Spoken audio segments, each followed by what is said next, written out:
우리 좌우에 계신 분들과 한번 인사하겠습니다. 주님의 영광을 사모하십시오. 주님의 영광을 사모하십시오. 제가 이렇게 쭉 우리나라를 보니까 그 과거와 그 오늘날 좀 바뀐 게 있습니다. 뭐 이게 거창한 게 아니라 예전에는 길을 걸어 다니면 뭐 가게나 또 길거리 매장에서 이렇게 음악 소리가 들렸는데 요즘은 길을 다녀도 음악 소리가 들리지는 않습니다. 노래 소리가 안 들려요. 근데 그 매장에서 이렇게 틀어놓은 그 스피커를 통해서 우리는 그 매장 안에서 뭐 이게 틀어준 노래를 들었지 않습니까? 그러면 그런 노래 들으면서 계절이 변했구나, 봄이 왔고 또 이제 가을이 됐고, 또 우리가 연말연시 또 크리스마스를 앞두고 여러 캐롤들이 막 거리마다 계속 울려 퍼지면 이제 성탄절이 가까웠고 이제 새해를 준비해야 되는구나. 우리가 그런 스피커를 통해서 들리는 그 노래소리, 음악을 들으면서 여러 가지 감정에 또 잠겨보기도 하고 또 계절의 변화를 느껴보기도 했습니다. 근데 요즘에는 그 저작권 문제 때문인지 요즘 길을 걸어 다닐 때 그 어떤 음악 소리도 노래 소리도 들리지 않는 것 같습니다. 그러면서 제가 이제 길거리를 걷고 있었는데 어느 날 이 십자가가 마치 저에게는 이제 스피커처럼 여겨졌습니다. 이 스피커가 뭡니까? 매장 안에 있는 그 소리를 이제 바깥으로 들릴 수 있도록 해주는 거죠. 십자가가 왜 스피커의 역할을 해주냐면 천국 그 안쪽의 소리를 이 십자가를 통해서 이 세상 바깥으로 끊임없이 하나님께서는 천국의 그 소리를, 그 천국의 노래를 우리에게 지금 들려주고 계시는 것입니다. 우리가 십자가를 볼 때마다 천국의 소리가 들립니다. 하나님께서 말씀하고 계시죠. 내가 너희를 사랑한다. 내가 너희를 사랑한다. 내가 너희를 구원하였으며 참으로 이것은 나의 뜻이고 나의 의시고 또 나의 모든 것이다. 내 사랑하는 아들까지 너희들의 구원을 위하여 나는 아낌없이 모든 것을 지금 쏟아붓고 있다. 그렇기 때문에 이 십자가라는 것은 천국 안쪽의 소리를 지금 오늘 우리에게 또 여기까지 들리도록 하는 바로 하나님의 영광의 도구라는 것을 여러분들 분명히 믿으시기를 바랍니다. 오늘 말씀을 보면 이 십자가의 영광이 우리에게 한치의 오차도 없이 정확하게 전달되고 있는 것을 볼 수가 있습니다. 그러면 오늘 이 십자가의 이 영광, 이 십자가라는 이 영광의 스피커가 오늘날 천국 안쪽에서 그 어떤 이야기를 우리에게 들려주는지 한번 살펴보겠습니다. 자, 44절 보면 이제 심판의 영광을 말해주고 있습니다. 44절, 때가 제6시쯤 되어 해가 빛을 잃고 온 땅에 어둠이 임하여 제9시까지 계속하며. 마테마가 누가는 히브리인들의 시간을 썼습니다. 요한만 로마인들의 시간을 썼는데 로마의 시간은 오늘날 우리가 쓰는 시간이고요. 마태, 마가, 누가 복음에서 말하는 시간은 그 이스라엘의 유대인들의 시간입니다. 그러니까 제6시라는 것은 뭐냐면 이스라엘 사람들은 밤 12시가 아니라 새벽 6시를 그 첫날의 시작으로 봤습니다. 태양이 뜨는 그 시간. 그래서 7시가 1시, 8시가 2시, 아침 9시가 3시입니다. 제6시는 12시죠. 그리고 제9시는 이제 오후 3시입니다. 제6시부터 9시라는 것은 해가 가장 밝은 12시부터 3시까지 온 땅에 어둠이 임했다는 것입니다. 예수님께서 십자가에 못 박히시고 그 고난의 시간이 어떤 시간이냐? 바로 어둠의 시간. 어둠은 우리에게 절망입니다. 우리에게 더 이상 소망이 없음을 말하는 것이죠. 바로 예수님께서 십자가에서 그 모진 고통을 당하시고 또 모든 죄를 담당하시는 그 순간 하나님의 그 무서운 심판, 죄는 멸망이다, 죄는 절망이다, 죄는 어둠이고 죄는 더 이상 소망이 없다는 것을 하나님께서는 그 십자가 사건을 통해서 어둠을 통해서 우리에게 말씀해 주고 계십니다. 예수님의 십자가 아니면 그 어떤 죄의 문제도 해결할 수 없습니다. 그리고 십자가 통해서 하나님께서 말씀해 주시는 거예요. 내 아들이라고 할지라도 죄 덩어리가 되는 순간 그것은 바로 심판이요, 절망이요, 소망 없는 어둠이 임할 수밖에 없다. 그 죄 없으신 그 하나밖에 없는 그 아들 예수님께서 인류의 모든 죄를 담당하는 그 순간, 그것은 바로 어둠을 통해서 이 죄의 문제가 해결받는 것이고, 이 죄의 절망과 이 소망 없음이 이 십자가에서 이제 해결받고 있다. 이 어둠을 통과하면서 너희들의 모든 그 죄가 해결함 받고 있다. 어떻게 보면 이 십자가는 심판입니다. 죄에 대한 심판이죠. 그러나 이 십자가 심판을 통해서 하나님의 영광이 드러나는 것입니다. 하나님 앞에서 그 어떤 죄도 감히 존재할 수 없구나. 또 죄라는 것은 어둠이고 이 어둠조차도 하나님께서 완벽하게 통치하고 계시고, 또 하나님께서는 이 심판을 통해서, 십자가 심판을 통해서 하나님의 공의로우심, 하나님의 완전하심, 그 하나님의 그 온전한 그 성품이 지금 심판의 영광으로 드러나고 있는 것입니다. 우리에게 구원만 영광이 아니라 바로 이 심판이 임하는 것, 벌을 받아야 될 사람이 당연히 벌을 받고 혼나야 될 사람이 혼이 나는 것, 그러나 우리가 벌 받아야 되고 우리가 저주 가운데 사망의 몸이 되어야 되는데 예수님께서 대신 그 죄의 절망과 그 죄의 모든 어둠을 지시고 하나님의 그 공의로운 성품을 온전히 완수하신 곳이 바로 십자가라는 것을 바로 오늘 우리에게 들려주고 있는 것입니다. 바로 십자가는 하나님의 구원과 심판의 영광, 이것이 동시에 드러나기 때문에 십자가는 그 영광의 소리를, 그 영광의 이야기를 우리에게 전해주고 있는 것입니다. 또 십자가는 구약의 율법의 완성이라는 영광을 보여주고 있습니다. 자, 45절 말씀 보십시오. 성소의 휘장이 한가운데가 찢어지더라. 자, 성소에 어디에 휘장이 있냐면 사람들이 들어올 수 있는 성소가 있고 사람들이 들어갈 수 없는 대제사장만 들어갈 수 있는 지성소가 있습니다. 그래서 이 넓은 성소와 이 좁은 지성소 앞에 휘장이 있었는데 예수님께서 십자가에서 고난당하시는 그 순간 성소의 휘장이 찢어졌습니다. 이 성소의 휘장은 접근 금지라는 뜻입니다. 너희들이 여기까지는 올 수 있지만 하나님 앞에 나아갈 수 없다. 죄로 말미암아 너희와 나 사이는 단절되었다. 그런데 이 성소의 휘장이 찢어짐으로 이 십자가를 통해서 누구든지 하나님 앞에 나아갈 수 있고 누구든지 이 구원에, 이 영광에 참여할 수 있다는 그 뜻을 바로 이 성소의 휘장이 찢어짐으로 그 십자가의 그 영광, 구약의 모든 율법이 이제 십자가를 통해서 완성되는구나. 구약의 율법의 역할이 뭡니까? 그 율법을 완벽히 지킴으로 우리가 구원받는 것이 절대로 아닙니다. 율법의 역할은 뭐냐면 너희는 이러한 사람들이기 때문에 하나님의 은혜가 필요하다. 너희들이 율법을 완벽히 지키기 위해서 애쓰지만 안 되지 않느냐. 겉모습으로는 너희들이 잘하는 것 같지만 너희 속사람이 어떠냐. 결국 너희 속사람이 부모 공경이 없으며 누군가를 죽이고 싶은 마음이 가득하고 욕심과 욕망으로 이웃의 것을 탐하는 마음이 너희들에게 얼마나 많으냐. 율법을 통해서 너희들이 은혜가 필요하고 하나님의 도우심과 하나님의 구원이 필요한 존재라는 것을 바로 하나님께서는 율법을 통해서 우리에게 알려주고 계시는 것이죠. 그래서 율법 앞에서는 우리 각자가 모두가 매번 재물을 가지고 하나님께 나아가야지 우리가 받아들여지는 거예요. 그것을 끊임없이 해야 되는 겁니다.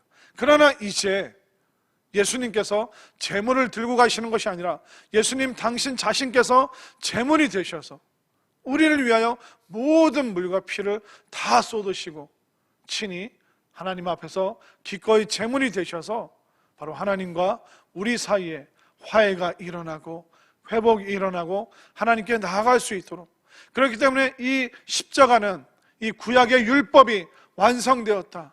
누구든지 하나님 앞에 나아갈 수 있고, 너희들이 각자의 문제가 아니라 내가 너희 모두의 문제를 하나님 앞에서 해결함 받았다.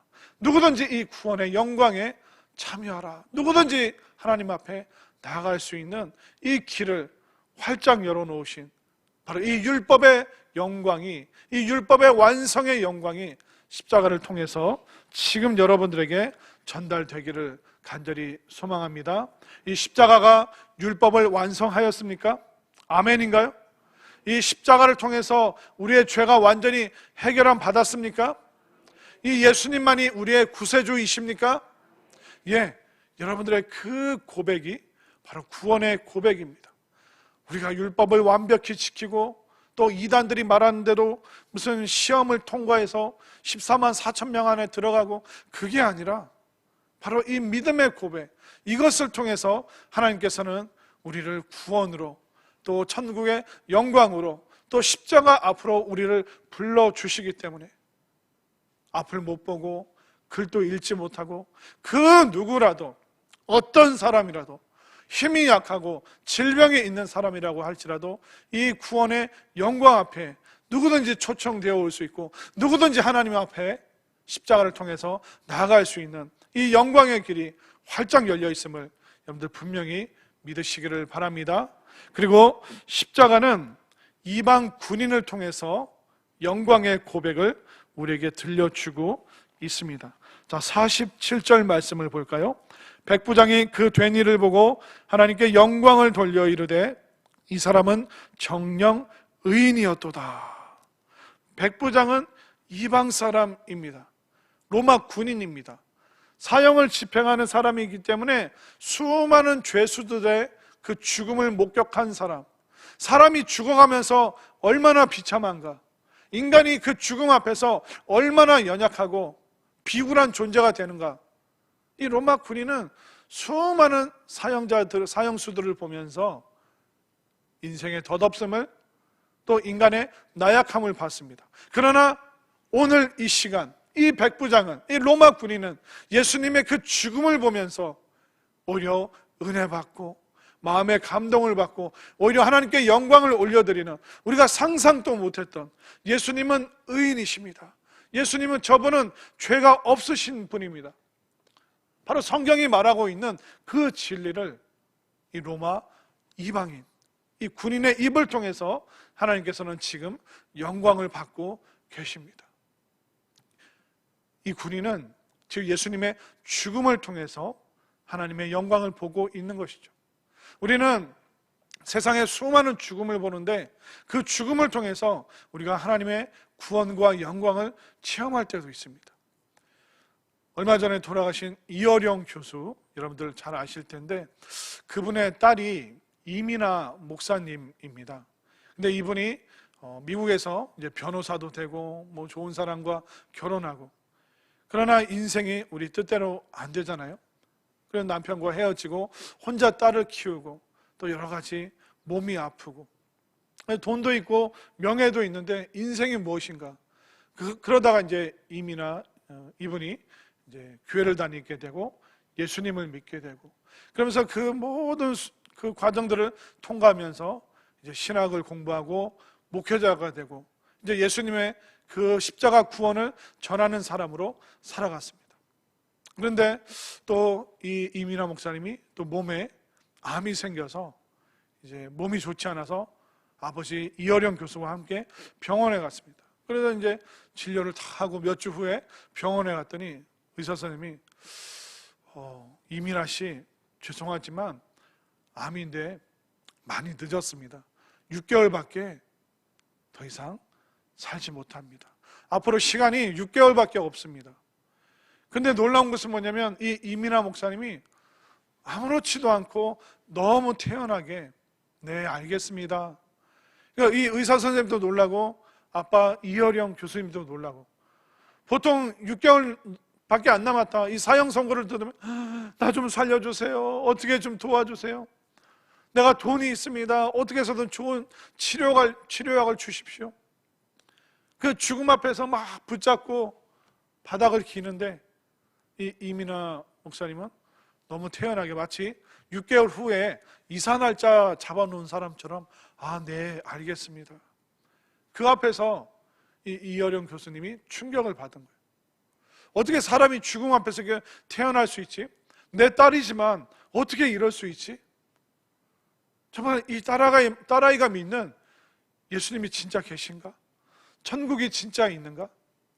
그 딸아이가 그 죽음 앞에서 막 이상한 행동을 하는 것이 아니라 너무나도 태연하고 또 그 6개월 또 시간이 연장되어서 약 2년 정도 또 투병하면서 사셨는데 그 2년 동안 너무나도 기쁘고 행복하고 사람들에게 예수님에 대한 이야기, 그 믿음의 이야기, 간증을 하러 다니면서 기뻐하는 그 모습을 보면서 이어령 교수님도 그 딸아이가 죽어가는 그 모습을 보면서 은혜를 받고 감동을 받고 또 하나님께 영광 올려드리면서 세례를 받고 예수님 믿는 사람으로 또 지내시다가 또 천국으로 부름을 받으신 것이죠. 바로 이것이 바로 십자가의 영광입니다. 십자가는 이방인에게도 이제 구원의 문이 활짝 열렸음을 우리에게 보여주고 있는 것입니다. 우리도 어떻게 보면 이방인입니다. 우리도 어떻게 보면 소망이 없는 사람들인데 여러분들이 십자가를 볼 때마다 하나님의 영광 또 구원이 늘 새롭게 체험되어질 수 있게 되기를 간절히 소망합니다. 또 십자가는 회개의 영광을 우리에게 알려주고 있습니다. 48절 말씀, 이를 구경하러 모인 무리도 그 된 일을 보고 다 가슴을 치며 돌아가고. 그 십자가 앞에는 구경꾼들이 있었습니다. 예수님이 어떻게 되나 보자, 이게 무슨 일인가. 근데 그 구경꾼들이 이제 회개꾼이 되고 있습니다. 회개하는 사람들이 되고 있습니다. 그들이 구경하러 모였다가 예수님의 그 십자가를 목격한 후에 어떻게 합니까? 다 가슴을 치며 돌아가고. 유대인들에게 이 가슴을 치는 행위는 회개한다는 뜻입니다.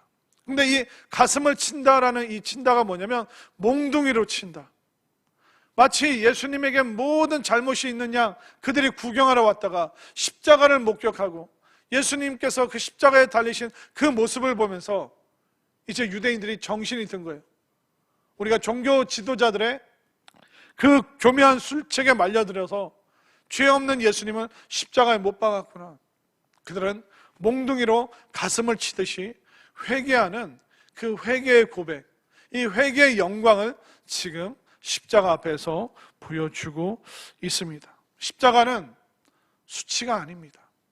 십자가는 형벌의 틀이 아닙니다. 십자가는 영광이고 십자가는 구원이고 또 십자가는 회개요, 또 십자가는 모든 구약 율법의 완성이라는 이 놀라운 영광을 여러분들 다시 한번 마음속 깊이 깨달으시길 바랍니다.